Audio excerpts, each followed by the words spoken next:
everyone, it is me Peep Peep and welcome back to Quartz Party. It's been a little while, I know.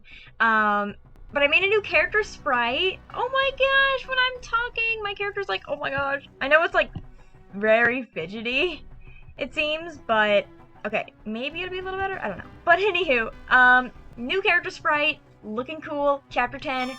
Let's do this. Reparations.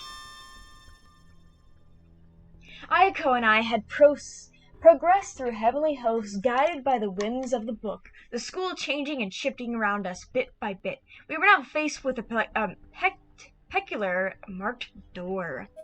Peculiar. Sorry. Is it this door, I'm assuming? No? So it's this door. Why won't it let me open it? Oh, that's... I'm clicking it incorrectly. Okay. It's way too quiet right now. Maybe I should take this opportunity to ask a few questions. Ayako, Miss Coon's your sister, right? That's right. We Heavenly Host survivors really don't know her very well. Like, we have no memory of her. Even though she's your teacher? Yeah, so could you tell me a little bit about Miss Coon? What kind of a person is she, for example? She's pretty much perfect. Calling her a genius wouldn't even begin to describe her. She's basically the living personification of the ultimate human ideal. Ideal, huh? See, it all started when her book became a worldwide bestseller, and she was only 11 years old. Wow. What an accomplishment, for sure. But her success weren't just in literature. She also excels in science, math, theater, business, economics, not to mention research, publication, and management. Wow, literally everything. So I guess us going through the world, like, replaying this game is kind of interesting, but it's like when we go through it, we understand that, you know, she basically... It's really weird because a lot of bad things are happening, so with the bad, there has to become good. And she's like the perfect ideal of good. And, yeah, hopefully you don't hear my cat meowing. The widespread success of PL Promotions Co. Inc. is all her doing. That only happened after she took over as CEO. I want to quickly mention my new sprite and what it's all about. I basically drew it because if I'm playing a horror game, I'm kind of scared, right? So this is like a horror-esque game. It's not super scary, but, you know, it's whatever. And here's my cat, he might meow soon. My family, the Niwas, got rich beyond their wildest dreams through the royalties from her book sales. But it's also thanks to all that money that we've grown apart. My parents eschewed raising us in favor of using my sister's money to travel the world, an exertion from which they still have yet to return. That is really sad. I feel like that happens right now in real life as well. Well, there will be parents that have their kids make money for them, basically. For example, like when they're like vloggers that, you know, film their kids, and their kids don't really get much back from it, even though their kids are the reason why they have so much money. I feel like it's similar. Oh, I had no idea. You do still love your sister, though, right? She certainly seems to love me, but I despise her. For as long as I can remember, everything I've done with my life has been on rails, generously donated by her. She's never given me a chance to choose my own destiny. That's really sad. Uh-oh. Lingerie. A lesbian's nightmare. So embarrassing to go in here. Once, when she and I were out at a shopping mall, looking to buy new underwear. Scandalous. There was an incident while I was trying on a new bra. I like this one. I think I'll take it. She just stuck her head into the dressing room through the curtain. Oh my! And then, as if that weren't bad enough, she came right on in. Man, it's hard to read this text with the bright freaking background. Oh, no, come on now, If you don't coordinate your whole ensemble, we'll be ruined. And don't try to tell me you're too young to concern yourself with such things. Age will pass by and you hold down if you're not careful. You've heard the saying, right? That unpreparedness is one's greatest enemy? Well, this is your moment to show unpreparedness who's boss. Try this one. She left the dressing room for only a moment, but now handed me a luxurious, elegant, lacy bra from the gap between the curtains. This isn't... I complained, but I knew I'd eventually have to try it on anyway, so I just broke down and did it. See, it totally suits you! And it's my treat! So I hope you enjoy it. Oh, you're just so cute! You'll do anything I say, won't you? Oh, you are a good girl, so you understand that my suggestions are for the best, right? Right? Miss Ku's smile was so pure and sweet, and it was almost scary. She has all the privilege and all the pleasures of life. Plus her parents love to boot. Everything goes to her and nothing comes to me. She had me in a pretty dark place for a while, in fact, but right when things were looking their darkest, I came to discover the existence of spirit items, and I was instantly hooked. One thing led to another, and before I knew it, I'd become a certifiable occult nut. I love that. You can't even imagine how excited I was when I learned that I had spirit power and my sister didn't. This is my world. This is a source of strength that I come upon fair and square. My spirit item auction sales hit some pretty extravagant numbers too, which certainly helped. But then she did it again. She managed to get a foothold in this field too. And instantly became a bigger name than I was, and that really pisses me off. I had no idea. She certainly does seem larger than life. Well, you know, in all honesty, I don't really know her all that well myself. Huh? Righteousness taken to extremes can become a form of evil all on its own. And when evil gets pure enough, it can be a person's salvation. You see this in every last corner of the world. The answer to everything under the sun isn't always the right answer. You know what I mean? Huh. That's interesting. Oh, we can't go this way. Can I go in here? Okay. The space has become so corrupted that it's impossible to proceed any farther up. Aw, man. Now you tell me when I come back. Should I save, I guess? Why not?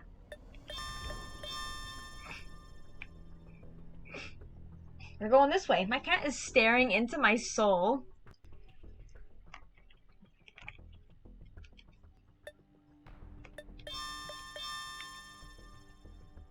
I don't know why we have so close save points. Does it really matter?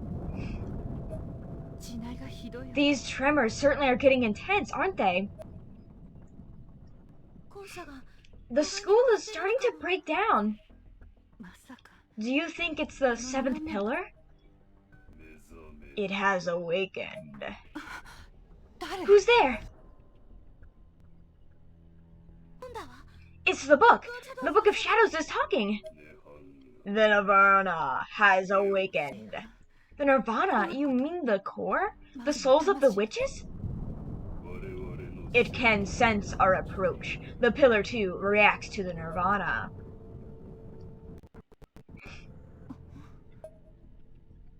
Oh boy. I'm gonna save again. You know, look at this like, I never really looked super intensely, but look how gross this is. What is this thing? Is that an ear right here? That's an eyeball.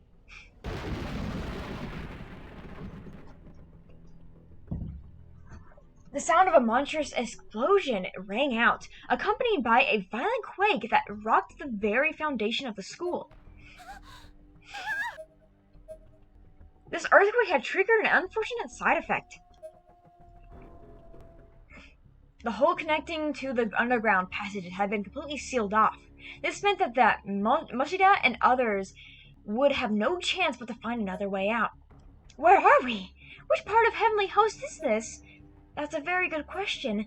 Maybe it would be best if we stopped trying to put everything in context of the old Heavenly Host. Either way, the only choice we've got is to climb these stairs, so let's get moving. You know what? I don't want to be you. Why can I be the other person? A name tag rests beside the corpse. Yuki Fa. Okay. Okay. Unknown various parts of body appear to have been eaten. What the heck? That is so gross. We managed to escape through the hole before it collapsed and went our way through numerous passages, finally arriving at the base of the enormous bell tower. As soon as we got there, however, there was another huge explosion. The whole school rocked beneath our feet. I was certain the class rep and Ayako must have felt these blasts as well, and could only hope beyond hope that they were both all right. Monstrous explosions continued to echo through the bell tower repeatedly, and violent tremors took us again and again, seemingly without end. The hell? The seventh pillar! It's all right. The Sephiroth of knowledge was indeed lit up, spewing its disquieting?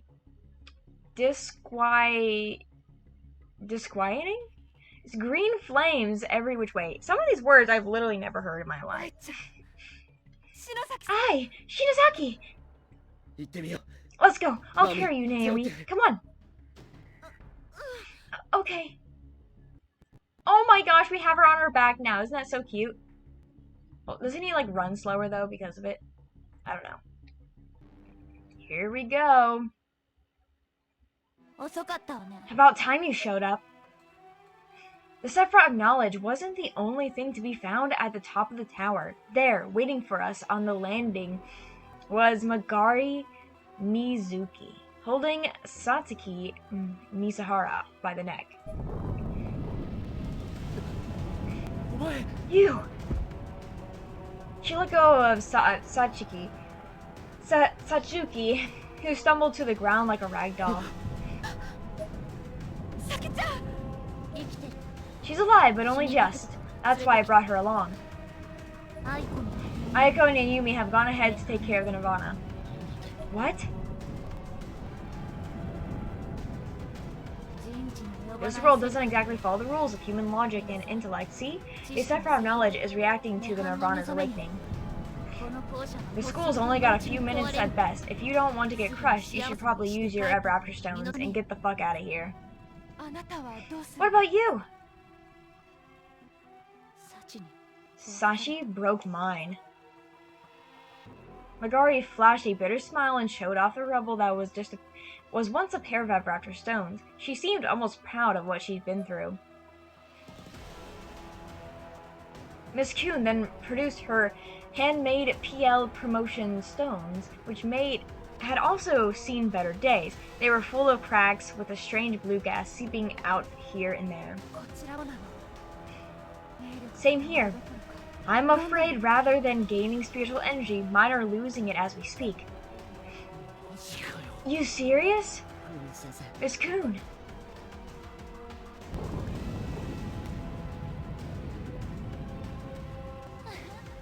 Guess we're all destined to die here then, huh?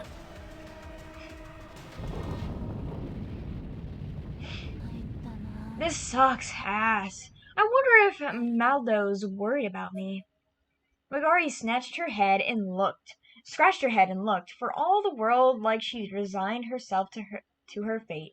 It was a sight entirely unlike her. There wasn't anything we could do at this point but stand there and helplessly watch the pillar pulsate, knowing that it could blow at any moment. And it was then, when we'd all resigned ourselves to our fates as Magari had, that Miss Kuhn suddenly looked down at her wristwatch and spoke. Satoshi? Hi. Yes. Was I a good teacher in your world? Excuse me? Nakashima said her name once, I think. Miss Yu, was it? Yeah. Why, how do you know about our world? Miss Uto mentioned this before, didn't he? How about how you can tell a lot from the color of a person's aura? And I could tell right away that you were from another time, a different past? Well, Miss Yu was funny and kind of ditzy, and the best teacher we ever had, really, but in a lot of ways you're exactly the same as her, Miss Coon. You're kind and fun. I love you too, Miss Coon. I was still straddling Sachiko's back and could barely form a coherent sentence, but I somehow knew if I were ever to say it, that now would be the time. Thank you! Miss Coon smiled brightly. I have a lot of regrets, but what you said just now makes them all insignificant. Those words are my saving grace. Even a self-acclaimed genius like you can get all sentimental from time to time, eh? I can make fast calculations, and I know a whole storehouse full of information, but that just means I have an abnormal brain, nothing more. There's certainly nothing genius about it. Are you so fascinated, for example, by someone who's able to see precisely how much time she has left in this existence? Miss Coon turned her wristwatch so everyone could see it.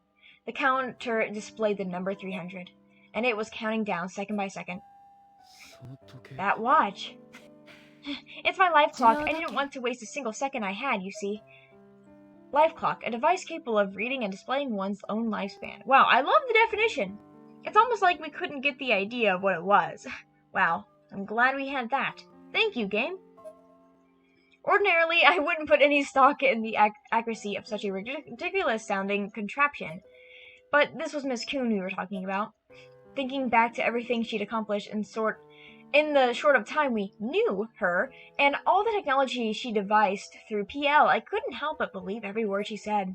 No matter how preposterous those words may have been, nor how much I wished them to be fabrications.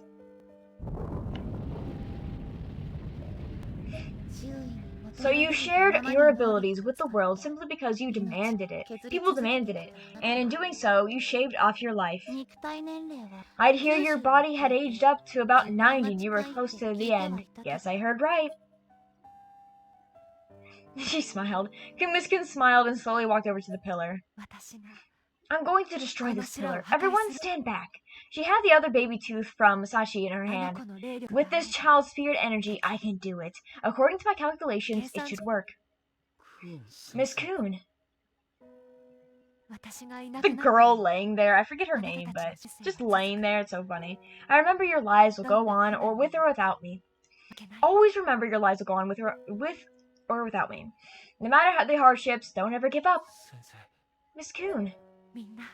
Stay safe, everyone. No! No! I screamed and I cried, I lashed out. This wasn't right. This shouldn't have been the end for her. Nakashima, the hot springs in Sachiko's house can heal the body and mind. Like, you should take a dip with Yuka again sometime. And Kishima, make sure you take your quiz. I spoke with Mr. Yamazaki about it. I will. Come on now, you two. Boys shouldn't cry. You need to hurry. Neither this pillar nor I have much time left. Girl, how dare you say that? Boys are allowed to cry. If you're a boy, cry. Alright? If you're a man, cry. You're allowed to cry. Okay? Miss Coon, you are a terrible person. I'm kidding. But yeah, men can cry. I know what she's just saying, but I am slightly offended. Not really. Let me make my statement. Miss Coon! Miss Coon! That's it. Still on Satoshi's back as he descended the stairs. Wow. I screamed. There had to be another way. There had to be. Megari was the only one left who hadn't said anything yet. I won't forget you. There aren't many geniuses like you in this world, and the Martubas will withdraw from spiritual medicine. You have my word. I trust you. I'll trust you'll keep it. Also, I'll look after Ayako. Will you be gay together? That's all that matters. And with that, Megari followed us down the stairs, away from the pillar. Once Miss Coon had confirmed we were all out of range, she pressed her hand and Sachiko's tooth upon the monolith. She suddenly began to breathe heavier, as if she were running out of air. Her years were physically catching up to her. All at once, she began to feel as old as her body appeared. Oh yeah, her body is really old. I forgot about that. She looked down at her watch. There were only 20 seconds left. I really don't want to die. Man, I don't remember this at all. I don't want to die. With nothing left to hold them back, the tears began to stream down Miss Coon's face. The counter was running down to 10. Miss Coon's arms began to fuse with the pillar, as if she were being pulled in. I guess the fact that I don't want to die means I lived a truly happy life. I guess so, maybe. The upper portion of the bell tower lit up with a blinding flash and exploded with tremendous force. Actually, I kind of disagree with that. People can be like, I'm ready, I'm done with my life, I've lived long enough. Obviously she didn't live long enough, but you get what I'm saying. Like, there are some people that are like, yep, I'm done. I lived a good life. So, I kind of agreed to disagree. The entire school shook harder than ever. Each of us was blown clean off the stairs and knocked unconscious in the process. A piece of heavenly host blew out, leaving an enormous crater in its wake. A dimension of empty expands, bright and white. A world without a single sound. There I stood, dumbfounded. I couldn't speak. Where am I? Is what I wanted to say. Satoshi. Miss Coon? It's like a miracle that I'm able to see you here. I was staring at my watch, thinking about how I wasn't afraid of dying. I lived my life knowing that when my lifespan ended, that would be it. I accepted my fate and resolved to do what needed to be done within the limited time I had. But then I met you, and I fell in love for the very first time. And when I thought about how much I wanted to live, the encounter stopped. Love truly is many-splendored. Even though you came from a different world and probably don't even remember the day we met, we're still connected. I wonder if you'll find yet another teacher in my place once you return to the real world. I'll be kind of jealous, but do say hi for me to the me who isn't me, won't you? Bye-bye now. Miss Coon! I remember this very clearly now. My face was coated in tears and snot. I stood up, arm outstretched, but there was nothing I could do. She was gone. Wow. Bye-bye, I guess. Where am I?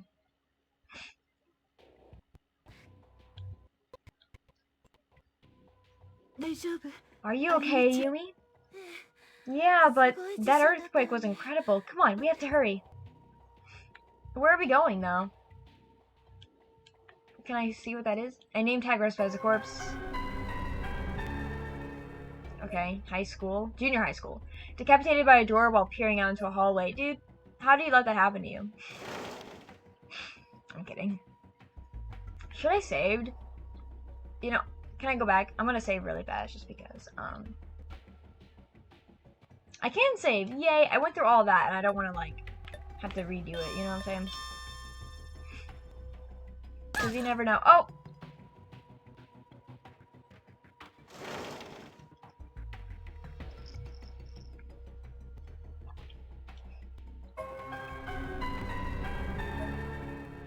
Heart stopped from lightning strike. Where's your clothes? What the? Look at that! Looks so funny. Okay, where am I supposed to go? Okay, this way. Look at those weird little faces in the floor. Gross! Those that power are destined to perish.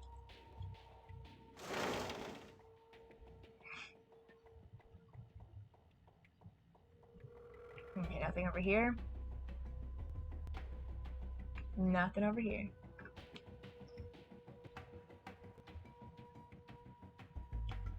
That was kind of cool. Look at that, I can go over it. My character's all high up. Okay, let's go. Was this the wrong way? The gap is too wide to jump. A sturdy board would be needed in order to get across. Well, where is it?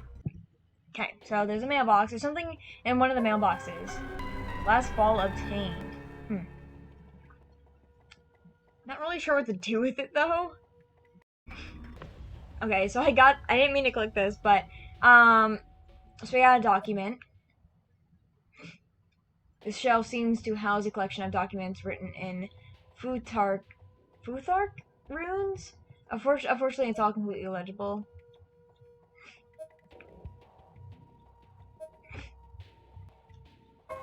Oh, I got another one.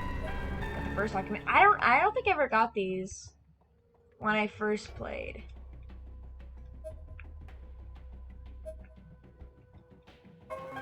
Got the 5th one.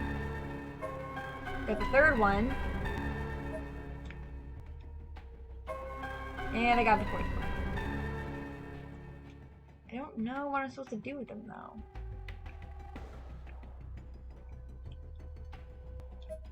Thank you for killing me. I'm going to die now. Goodbye. What the f— I think I've seen that before and it scared me at the same time.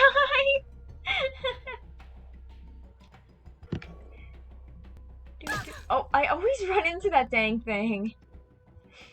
Cabinet door is locked. What the heck was that? The hexes scrawled on each other. On each of the awards in the display case are now glowing, and the laughter of the vengeful spirits fills the air.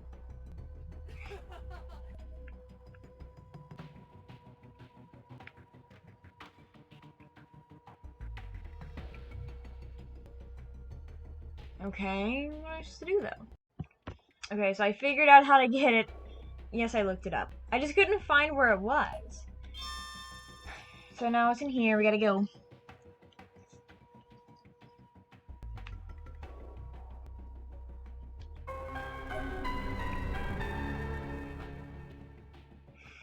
Got the loose board. It's mine now.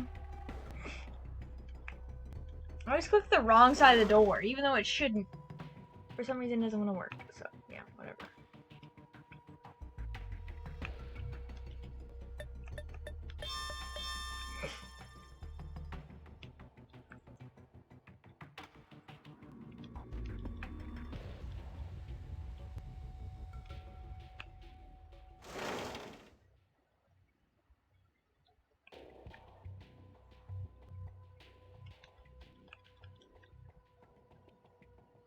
Okay, nothing.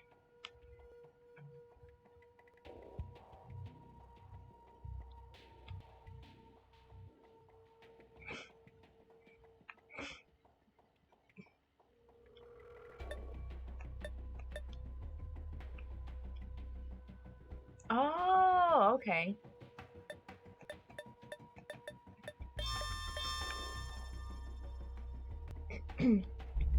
There are various articles here on the witch hunts that occurred during the Middle Ages. A palpable malice infinies from these documents. Oh! What do you gotta do that to me, man?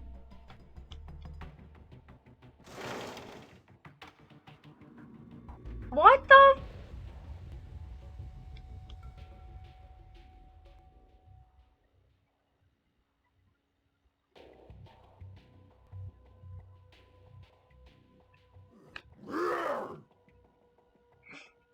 This room is so weird.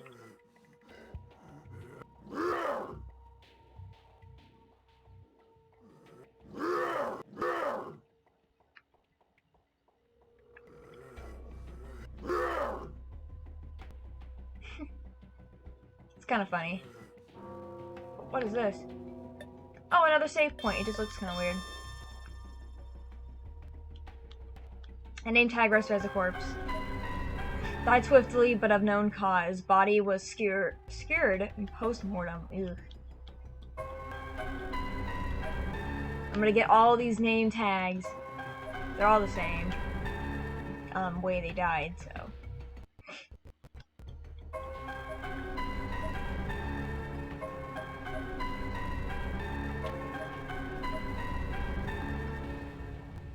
There was a single white door in the back of the crystal-filled room, along with enormous red standing cross. The walls were lined with crucified corpses of what looked to be the Martuba investigation team sent in before us. It is ahead. The Book of Shadows spoke once again. We made it. Ayako, please turn back. You're certainly persistent. Please, I mean it. If you don't, there's a good chance you're going to get in my way. Ayako was at a loss for words. I'm sorry. I draped my head and apologized for the sudden outburst. I'd intended to be looking out for Ayako, manufacturing an excuse to keep her out of harm's way, but it came across harshly. It worked, however. Ayako hung back and I stepped through the door on my own. Oh! Jump scare! Not really. It's cold in here, jeez. It said it was another realm entirely, one in which heavenly hosts and earth alike sat in ruins. The sky was a twisted coil of red and black, and the ground, or what was left of it, was little more than a black mess. The floorboards from the school stretched before me, converging at a shining staircase leading up into the unknown, and high above all else loomed at a conspicuous object, shining brightest of all. Is that the Nirvana? He's like my love of my life!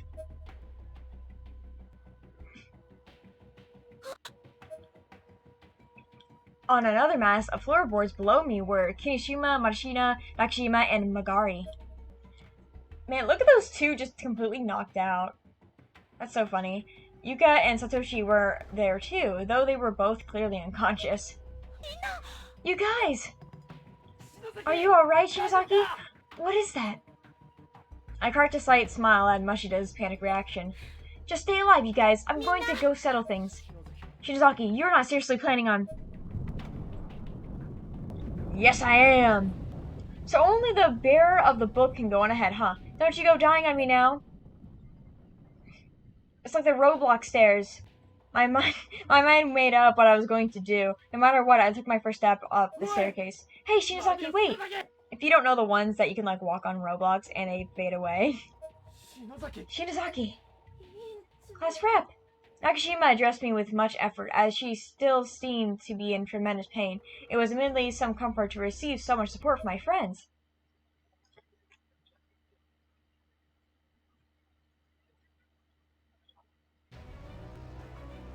The staircase faded away behind me, quite literally. One each vanishing as soon as I stepped off it, actively rejecting the notion that anyone but the bearer of the book could be here. I continued climbing until I hit the top left, which left me right at the foot of the shining object in the sky. From here on is up. Oh. The last of the steps disappeared, leaving me floating in midair. I clasped my arms around the Book of Shadows. Compose yourself, regain your balance. Okay. There she goes. I tucked the book under my arm and started leveling myself out a bit. Almost immediately, my vision began to blur. It looked like the world around me was melting. It took me a moment to realize that it was actually motion blurred due to extreme rate of speed at which I was flying. The shining object was getting closer and closer. I'm really scared, but I'm not going to lose this. I've done a lot of hesitating, a lot of running away, and a lot of regretting this up until now.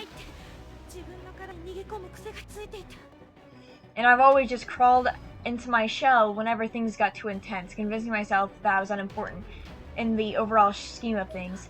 But now I realize that I'm walking a different road entirely. I made up my mind. Watch me, sis! My eyes are open now. I'm never going to close them again. Ow, what the hell? The following events all happened in rapid succession. The runic letters on my thigh from the blowback at Yasuki Shinozaki's estate began glowing red at the spurting blood. And I was observing and confirming this. 4 small blue lights were drawn to me like moths to a flame. Once they got within arm's length, they stopped moving and just hovered. What are they? I had a feeling I already knew the answer. These 4 lights were giving off a gentle, caring, friendly glow. They were the purest and strongest lights I'd encountered here. I felt more reassured than ever just by looking at them. What are you? In my mind, I could understand them without the need for words or aura. Aura was as inviting as it could be. It's you guys, isn't it? I began to cry. This was no time to lament or mourn, though the runic letters on my arm now began glowing red and spurting blood, just as the ones on my thigh had moments before. What the? Fight. Fight it. It's the Nirvana. The Book of Shadows spoke again. Fight it! If you die here, you lose your right to bear me. Unbind me and master the dark magic. Nirvana addresses you in Funuk. You may answer back by pressing the QuickTime buttons to use Futhark lettering of your own as indicated. What if I don't remember the answers? Oh, it won't let me... Oh, so it doesn't matter, I just do any of them?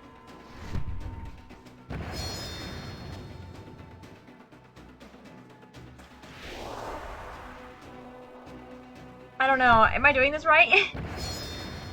Maybe like this is embarrassing.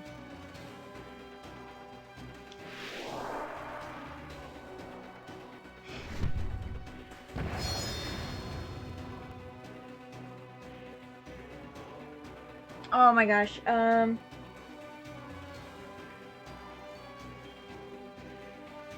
I did the wrong one, didn't I? I don't remember which the things are. I gotta redo it, don't I?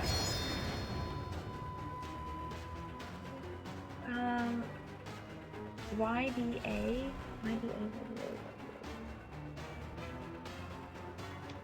I think I did the right one. I don't know. I can't remember because I don't keep them up long enough for me to know.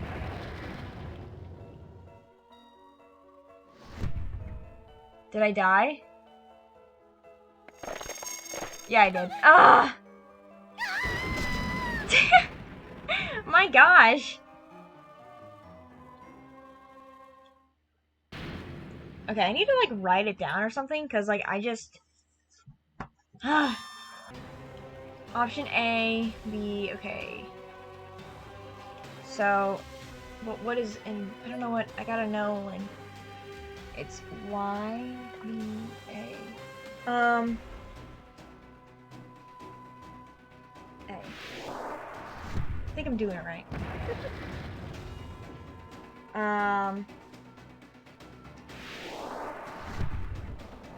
Oh yes, I'm doing it right. Why is it just the same one over and over again? Okay, the Y. So B is up. Okay, so that one is A. Yes, I'm looking at a cheat. Oh, I did it! Awesome! I did it on my Japanese, piece of paper, because I'm trying to learn Japanese. I awoke to a white expanse stretched out before me and realized I was still in midair. Oh, look how cool that looks, though. It almost seemed like I was above the clouds looking down on the world below me. What is that? Finally, the light from the Book of Shadows faded. Its power is spent. I immediately lost my balance and fell through the sea of clouds, landing with a thump.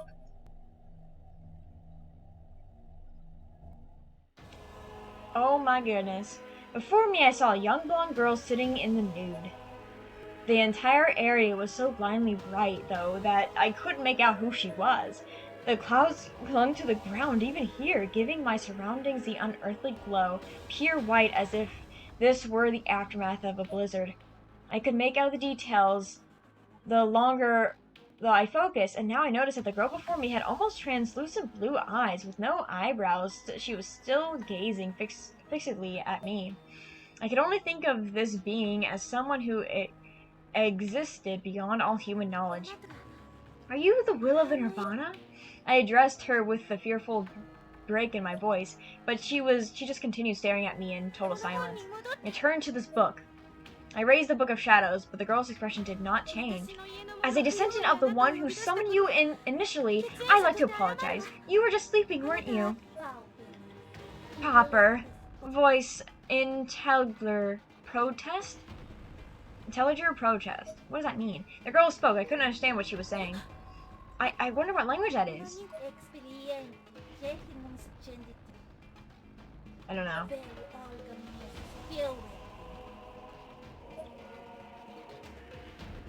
Whoa, look how pretty her, like, 3D thing is. The girl stood and began approaching me. I tried to take a step back, but tripped and fell. This is when I first noticed my surroundings. The clouds had receded a bit, revealing no snow broth, but a thick forest of half-dead trees. The girl approached me slowly, one step at a time, in an almost rhythmical manner. Her hair is so pretty. Her mouth opened wide.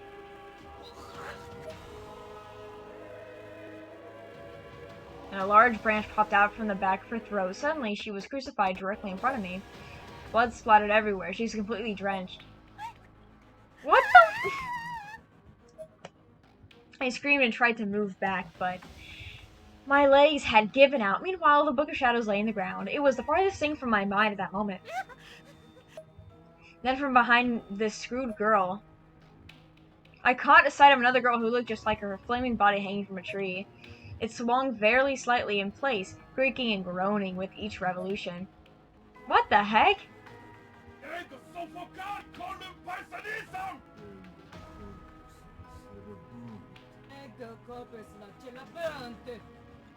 I could hear accusatory yells in that same foreign language coming from hysterical men and women in the forest.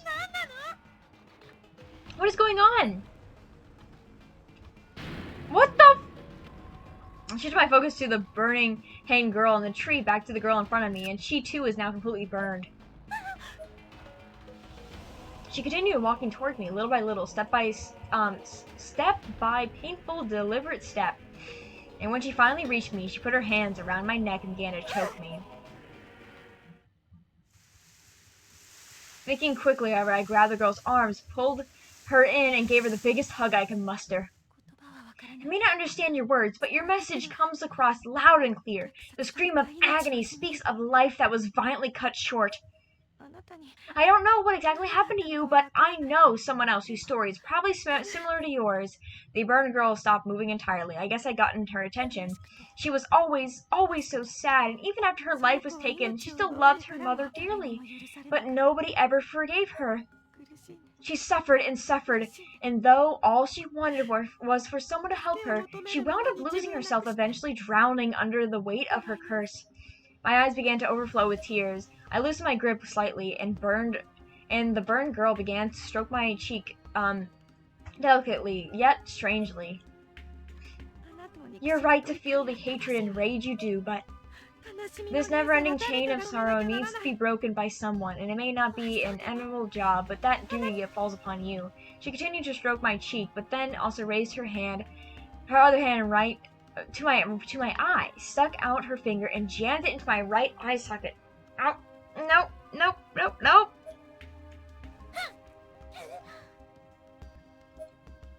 Pain shot through me in one incredible wave.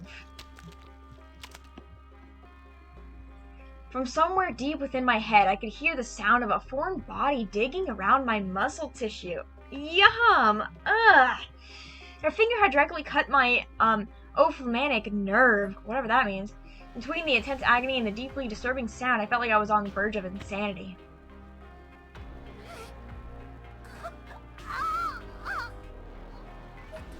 This must be the same pain this girl is feeling. If I can't understand what she went through, I'll never understand her. I won't run away. That decided, I allowed my body to give in to the convulsions that had begun racking it. I was trying not to consciously focus on the pain, instead focusing on the girl.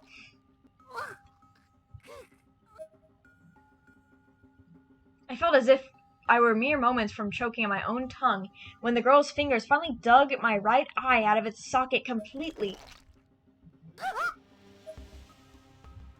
Words could not describe the extreme pain. I cramped up completely and began shivering. The girl then put the sticky, bloody eyeball in her palm, displaying it triumphantly in view of my other eye for a moment before squeezing it with every ounce of strength she had. Girl, that was my eyeball. It still had some elasticity to it, so it expanded in her hand until its length had roughly doubled, but it could only take so much, eventually exploding into milky white and red goo. Oh, it makes my eye feel weird thinking about it. Yet I still refused to show any signs of intimidation. I did not react. I waited until the girl's eyes met mine, then flashed her a soft smile. She looked genuinely puzzled. And then she threw herself at me, and our lips met. What the? Well, she doesn't even have any lips. I hugged her once more in spite of my trembling arms. A huge shockwave shook the air, transforming into light and shattering around me. No, please, no! I could hear Kishima and others yelling out in shock, having witnessed everything from the bottom of the stairs. Ayako was there too. Then light settled. I was standing at the top of those mystic red stairs, which had reformed and stretched down below me to the remnants of Heavenly Host. This image is so beautiful. I held my gored-out right eye socket right in my right hand and the Book of Shadows in my left. I slowly, solemnly descended those stairs of light.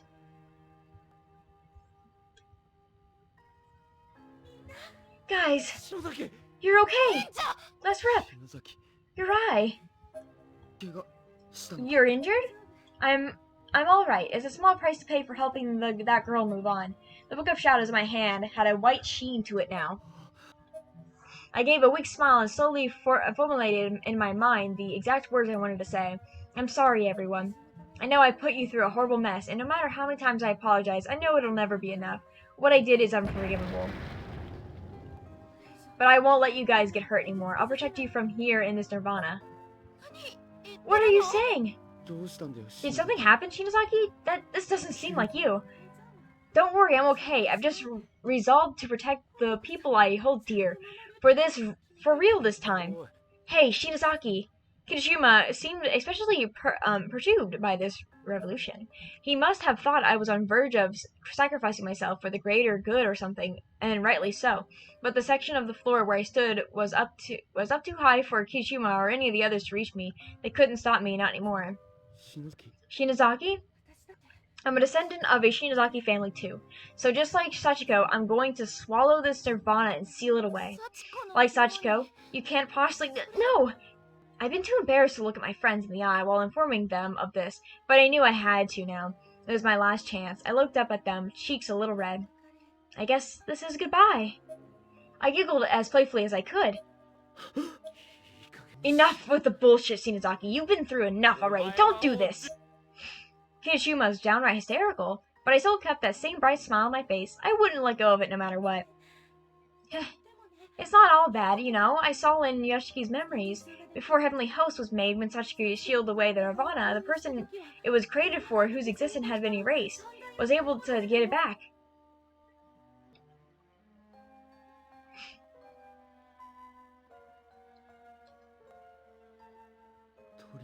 His existence, you mean? I might not be able to do the same for Shinohara and Sutsumoto, and Moshigi and Miss Yu. I might be able to at least put everyone's memories of them back where they belong. Shinozaki, I'm happy I'll have to say goodbye, but at least I'll still remain in everyone's thoughts, still exist. I'll still exist, and that's a pretty good deal in the end. It's just much too sad a fate to be erased by the nirvana. Shinohara, Sutsumoto, Moshigi, and Miss Yu. Is this really what you want? You need to stop thinking about other people and start thinking about yourself for a change. My facade had finally cracked. A single tear rolled down my cheek, and then another, and another.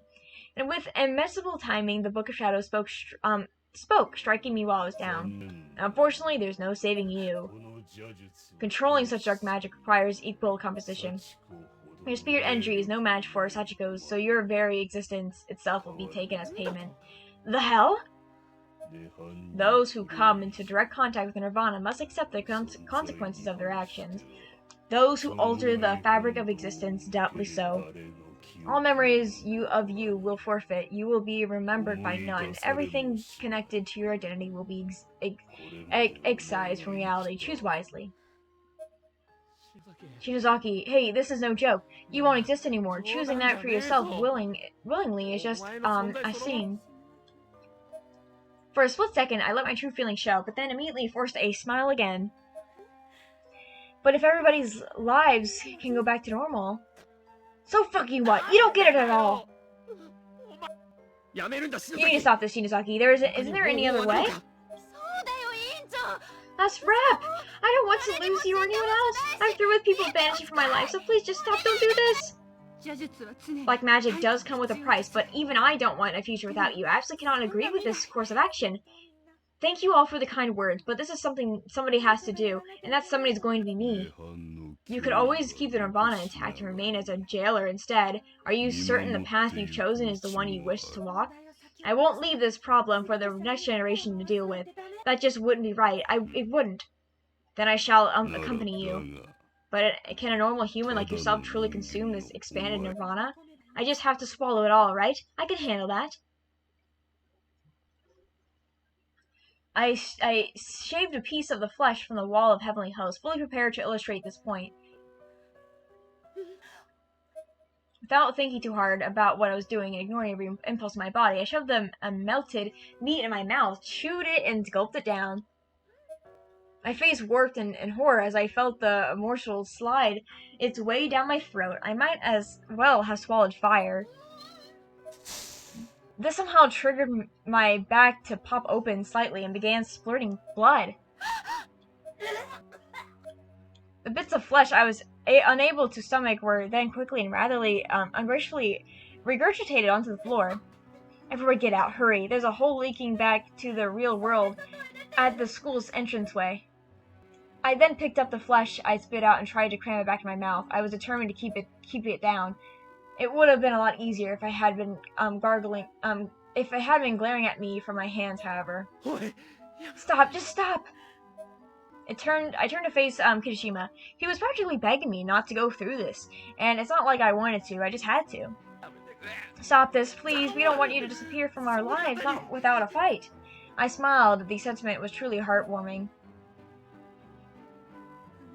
You always did look out for me. Don't think I didn't notice. Even if you forget I exist, I'll never forget you, Kirishima. Kirishima's eyes swelled up with tears. When you patted me on the head, it made me really happy. I smiled again, and tears were streaming down my face.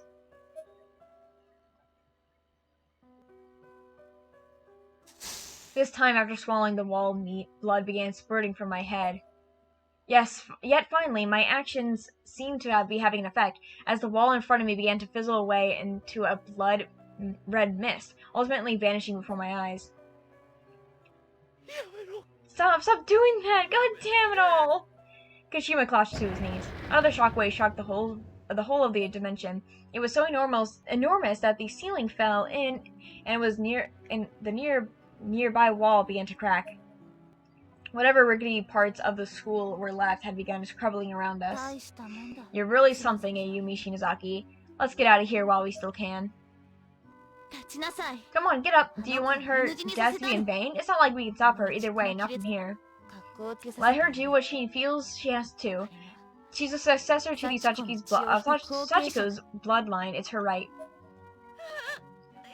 Class rap! I'll never forget you, Shinozaki, no matter what. Huh, big brother? Satsuki, are you okay? Yeah, though Satsuki's still out cold. Get your asses moving. Do you want to be eaten alive alongside the Nirvana? I'll leave you behind if I have to.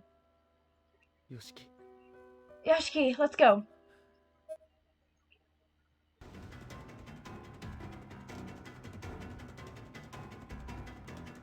I think it's thundering again. Before he left the area, Kirishima looked back one last time. But I was out of sight by that point.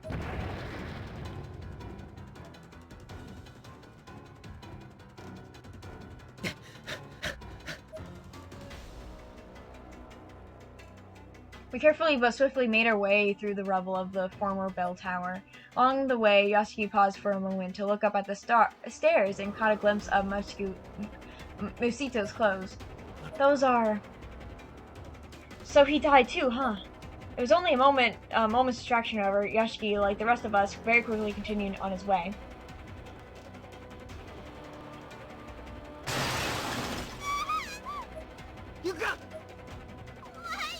Hey brother, I'm scared! It's just a little farther, we can make it. But we have to hurry! Yoshiki got up to follow, but instead just stood there. He wouldn't take a single step. Kishima, what's wrong? Naomi, still on my back, saw Yoshi's motionless form and knew something wasn't quite right. Is she just going to be erased from all of our minds? Huh? What's going to happen when she eats the entire Nirvana? Will the world actually be able to go back to normal? He seemed to be caught up in a loop of doubt. He was trying to work through something in his head, and didn't seem ready to move again until he succeeded. What are you doing? If you don't hurry! Right now, she's in there. She's inside the Nirvana. Yoshiki, wait! That's his love of his life, man. He turned back towards the ruins of Heavenly Host and run off. You guys get the hell out of here. And just like that, he was gone. Fallen rubble blocking us from the passageway he darted into. God, no. Yoshiki? Try as we might, there was no pursuing him. He made his choice. There was nothing we could do to change things now. We have no choice. We have to go now. The school began to shake more violently. Yoshiki, Shiozaki. Not only was it shaking, but the creaking and groaning as well. And the school definitely not going to stay intact for much longer at all. The red and black began to get sucked into Heavenly Host, like smoke into an exhaust vent, with the beautiful clear night scenery of the world peeking out from behind it.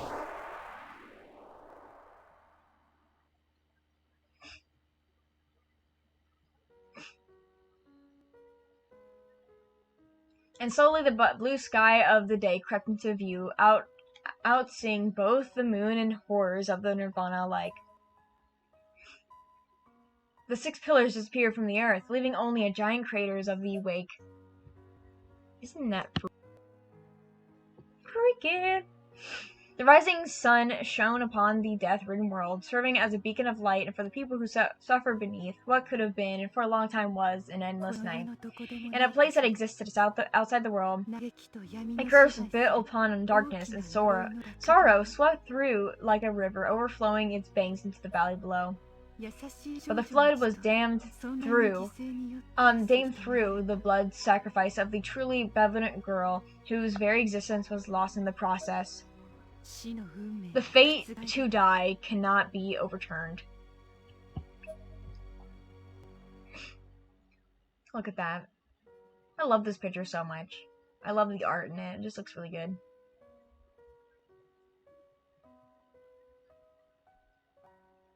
Aww. But the former existence of your sadly departed friends have been restored to this reality, their memories, their achievements. From that, however, a new sorrow floods the world, and the healing process begins anew.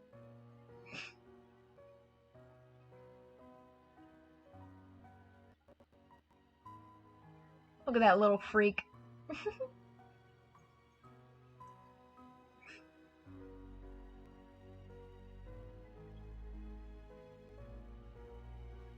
The art is so cute! The baton of Guardian has been passed down from the generation to the next, and somewhere in this world I'm certain she must still bear it, protecting us all from deep under cover of night. They disappear! Isn't that so sad? She's been erased from our memories, however, so wherever she is, there can never truly be any communication between us again. But in this future, where countless worlds and fates have merged.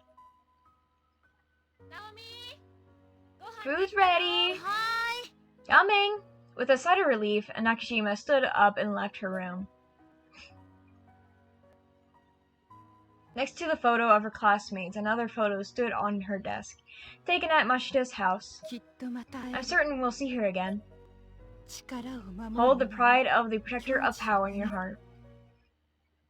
I'm not crying. I'm not tearing up. Nothing like that's happening.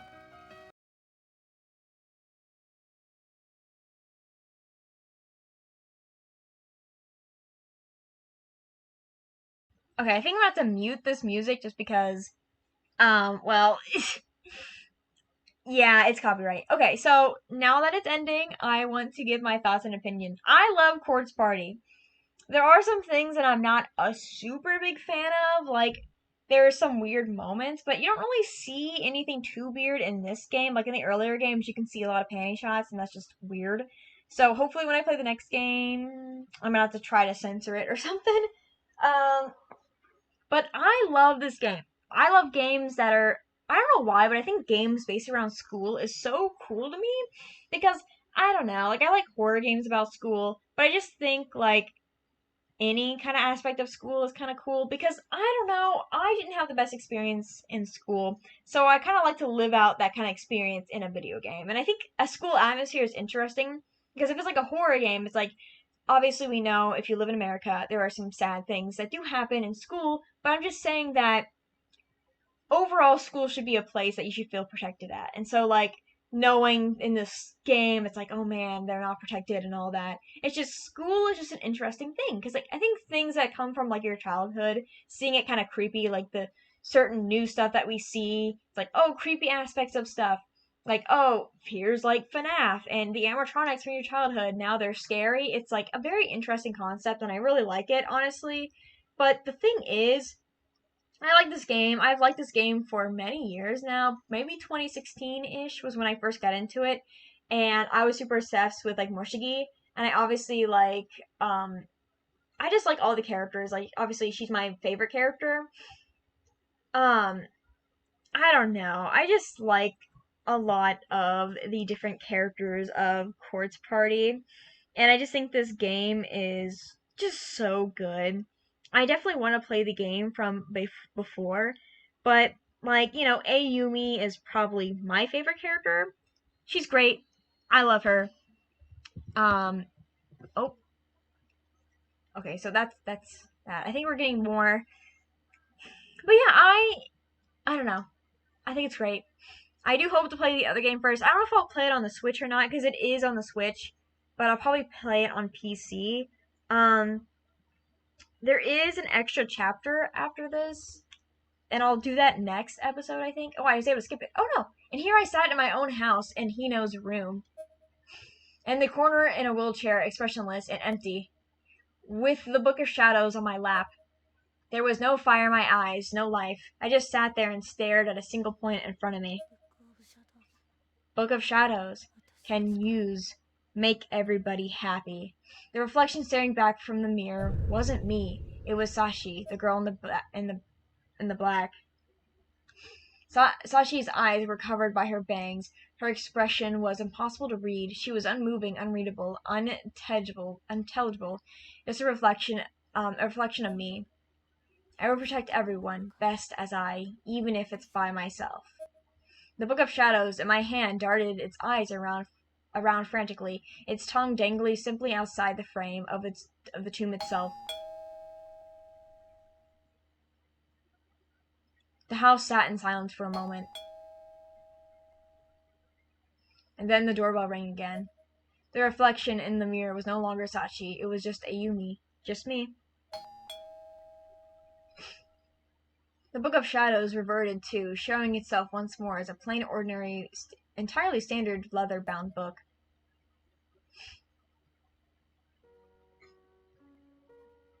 The blue-white stones were tossed up into the air, where they danced a bit before trembling back down. I could easily snatch them with one hand. I looked up at the white house in front of me and smiled a toothy grin. Look at our boy! I think they're actually adults now in this. I think. I could be wrong, but I think in the game we just, like, obviously before they were like 16, and I think they might be adults now. Maybe. I don't know. And I held onto those stones tightly, for they were my precious Raptor stones. Finally, I found it. And I think they're supposed to be in the next game, which is Quartz Party 2. And I think they are working on a brand new Quartz Party game. I don't know, though. It's in Japanese. I don't know Japanese that well. The EVP entries for Yoshiki Kirishima has been logged.